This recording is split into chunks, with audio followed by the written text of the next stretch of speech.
మళ్ళీ 10 సంవత్సరాలు నేనే ఉంటా అని చెప్తుండు. అది గట్ట చెప్పుకోకపోతే నేను దిగిపోతాను చెప్పుకుంటాడా. మళ్ళీ కేసీఆర్ రావాలంటావు. ఆయనే రావాలి, ఆయన అయితేనే మా ముసలిలో పనులు దొరుకుతాయి. పింఛన్ వస్తుందా నీకు? వస్తుంది. ఈ 4,000 ఇస్తా అని చెప్పిండుగా మిమ్మల్ని. మాకు ఆయన పాత ఆయన ఇచ్చినట్టే గవి 2,000. ఈయన 4,000 ఇస్తా అని చెప్పిండుగా. ఇవాళ అవాతం ఆడతామా తీసుకొని. గవి 2,000 పాత ఆయన వేసినట్టే 2,000. మీకు మళ్ళీ మంచిగా నమ్మిచ్చిండు 4,000 ఇస్తా అని చెప్పిండు. ఇప్పుడు ఏమనిపిస్తుంది? బాధ అనిపిస్తుందా మీకు? బాధనే మరి చాపిస్తారండి.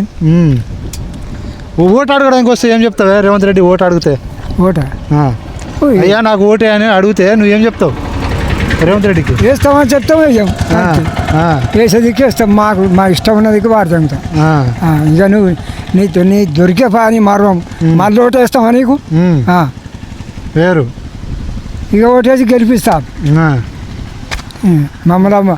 4,000 వస్తాయంటే బంగారం వస్తా తురం అంటే మమ్మల్ని ఇంత మోసం చేసింది. ఉబ్బిచ్చిండు బాగా.